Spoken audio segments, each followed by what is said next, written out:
नमस्कार।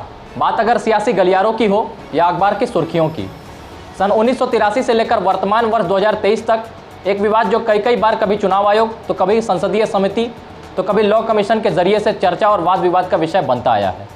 जी हाँ, हम बात कर रहे हैं वन नेशन वन इलेक्शन यानी एक राष्ट्र एक चुनाव की। यहाँ हम आपको बताएंगे वन नेशन वन इलेक्शन के असल मायने, बातें होंगी इसके पक्ष विपक्ष के तर्कों के बारे में और क्या होंगे इसके होने के फायदे और नुकसान। जी, मेरा नाम है कुंदन पांडे और आप देख रहे हैं news nexus. One nation one election सिर्फ एक चर्चा का विषय नहीं है, बल्कि ये भारत की जरूरत है। ये नहीं हो सकता है, ये भारत के संविधान के खिलाफ होगा। अभी तो कमेटी रचा है, इतना घबराने का क्या जरूरत है। वन नेशन वन इलेक्शन या एक राष्ट्र एक चुनाव राजनीतिज्ञों और आमजनों के लिए एक भारी चर्चा का विषय। एक राष्ट्र एक चुनाव का अनिवार्य रूप से मतलब है कि पूरे देश में एक साथ ही लोकसभा और विधानसभा चुनाव हो और मतदाता एक ही दिन एक ही समय पर या चरणबद्ध तरीके से अपना वोट डालें। यहाँ यह बताना जरूरी होगा कि आज़ादी के बाद सन 1952, 1957, 1962 और 1967 में लोकसभा और विधानसभा चुनाव एक साथ ही होते थे, मगर 1968 से 1970 तक कई विधानसभाएं समय से पहले भंग कर दिए जाने के कारण एक देश एक चुनाव की परंपरा टूट गई। एक राष्ट्र एक चुनाव के समर्थन में तर्क दिया जाता है कि इससे चुनाव पर होने वाले खर्च में कमी आएगी, प्रशासनिक और सुरक्षा बलों की व्यवस्था पर कम दबाव पड़ेगा और साथ ही सत्तारूढ़ सरकार की नीतियों को बेहतर ढंग से लागू किया जा सकेगा। इंडिया टुडे की एक रिपोर्ट के मुताबिक 2019 के लोकसभा चुनाव में 60,000 करोड़ रुपए खर्च हुए थे। अलग अलग आम चुनाव और विधानसभा चुनाव होने के दौरान आचार संहिता लागू हो जाती है, जिससे केंद्र और राज्य सरकार की लोक कल्याणकारी योजनाओं पर प्रतिबंध लग जाती है। साथ ही पूरी प्रशासनिक व्यवस्था चुनाव में लग जाती है। ऐसे में एक साथ चुनाव कराए जाने पर इलेक्शन ड्यूटी में लगे अधिकारी एक बार ही प्रभावित होंगे, इसके बाद वे पूरे 5 साल तक अपने कार्य में लगे रहेंगे। इससे केंद्र और राज्य के कार्यक्रमों और नीतियों में निरंतरता सुनिश्चित होगी। मतदाताओं को एक बार वोट देने के लिए निकलना ज़्यादा आसान है, जिससे वोटरों की संख्या भी बढ़ जाएगी। चुनाव आयोग को बार बार मतदाता सूची नहीं बनानी पड़ेगी। एक ही दफ्तर में आम चुनाव और विधानसभा चुनाव भी संपन्न हो जाएंगे। वन नेशन वन इलेक्शन सिर्फ चर्चा का विषय नहीं, बल्कि भारत की ज़रूरत है। हर कुछ महीने में कहीं ना कहीं चुनाव हो रहे हैं, इससे विकास कार्यों पर प्रभाव पड़ता है। नवंबर 2020 में प्रधानमंत्री नरेंद्र मोदी ने 80वें अखिल भारतीय पीठासीन अधिकारी सम्मेलन को संबोधित करते हुए ये बात कही थी। हालांकि यह पहली बार नहीं है जब प्रधानमंत्री ने इस विषय पर इतनी गंभीरता दिखाई है। 2014 में तो यह बीजेपी की चुनावी घोषणा पत्र का हिस्सा भी रह चुका है।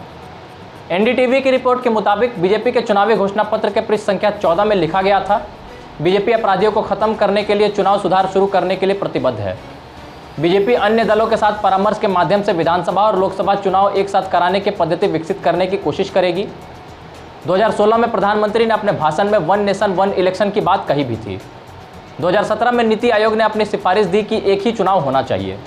2018 में लॉ कमीशन ने सुझाव दिया कि किस तरीके से लोकसभा विधानसभा का एक ही चुनाव हो सकता है। 2019 में फिर से अनुशंसा की गई थी। अब 1 सितंबर 2023 को सरकार ने इस मसले पर एक कमेटी बनाने का फैसला किया है, जिसके अध्यक्ष पूर्व राष्ट्रपति रामनाथ कोविंद होंगे।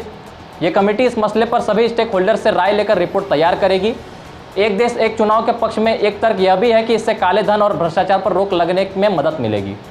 चुनाव के दौरान विभिन्न राजनीतिक दलों और उम्मीदवारों पर ब्लैक मनी के इस्तेमाल का आरोप लगता रहा है, लेकिन कहा जा रहा है कि यह बिल लागू होने से इस समस्या से बहुत हद तक छुटकारा मिलेगा। वहीं इसका विरोध करने वाले अधिकांश लोगों का कहना है कि यह अवधारणा असंवैधानिक है और जो कुछ भी संविधान के विपरीत है उसका भारत में पालन नहीं किया जा सकता, क्योंकि भारत में संविधान ही सर्वोच्च है। वास्तव में संविधान यह स्पष्ट रूप से नहीं कहता कि हम एक राष्ट्र एक चुनाव की नीति अपना सकते हैं या नहीं। हालांकि 2019 में एक ही समय में लोकसभा और राज्य विधानसभा चुनाव होने के पूर्ण आसार थे, लेकिन बात नहीं बन सकी। अनुच्छेद 83 खंड 2 लोकसभा के कार्यकाल से संबंधित है और कहता है कि यह 5 साल के लिए होगा, जब तक कि इसे पहले भंग न किया जाए। इसी प्रकार अनुच्छेद 172 कहता है राज्य विधानसभाओं का कार्यकाल 5 वर्ष होगा, जब तक कि उन्हें पहले भंग न किया जाए।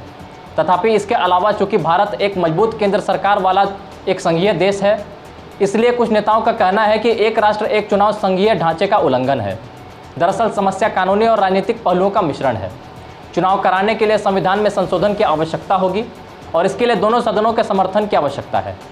संशोधन के बिना सभी राज्यों में राज्य सरकारों को भंग करना और एक साथ चुनाव कराना संभव नहीं होगा। इसके साथ ही विपक्षी पार्टियां इसका विरोध कर रही हैं। उनका कहना है कि एक साथ चुनाव से देश की सत्ता में बैठी पार्टी को सबसे ज़्यादा फायदा हो सकता है। अगर केंद्र की सत्ता में बैठी पार्टी के पक्ष में सकारात्मक माहौल बन गया तो इससे पूरे देश में उसी पार्टी की सरकार बन जाएगी, जो कि खतरनाक है। एक राष्ट्र एक चुनाव बिल से सबसे ज़्यादा नुकसान क्षेत्रीय या छोटी पार्टी को होगी। एक साथ चुनाव कराए जाने के बाद इसके नतीजों में देरी होगी, जिससे देश में राजनीतिक अस्थिरता बढ़ेगी और इसका खामियाजा जनता को भुगतना पड़ेगा। क्षेत्रीय दलों का बड़ा डर यह भी है कि वे अपने स्थानीय मुद्दों को मजबूती से नहीं उठा पाएंगे, क्योंकि राष्ट्रीय मुद्दे केंद्र में आ जाएंगे। इसके अलावा वे चुनावी खर्च और चुनावी रणनीति के मामले में भी राष्ट्रीय पार्टियों से मुकाबला नहीं कर पाएंगे। भारत एक विशाल जनसंख्या वाला देश है, जिसमें प्रत्येक समय किसी न किसी स्थान पर चुनाव होता रहता है तथा आचार संहिता के कारण विकास कार्य को बाधित करता रहता है। भारत को इन सबके प्रभाव से मुक्त करने के लिए एक राष्ट्र एक चुनाव के बारे में गहराई से विचार विमर्श करने की आवश्यकता है। सर्वसम्मति से इस निष्कर्ष पर पहुंचना चाहिए कि वास्तव में भारत जैसे बहुभाषी, बहुधर्मी, विविध भौगोलिक स्थिति तथा विशाल जनसंख्या वाले देश में एक राष्ट्र एक चुनाव की आवश्यकता है भी या नहीं।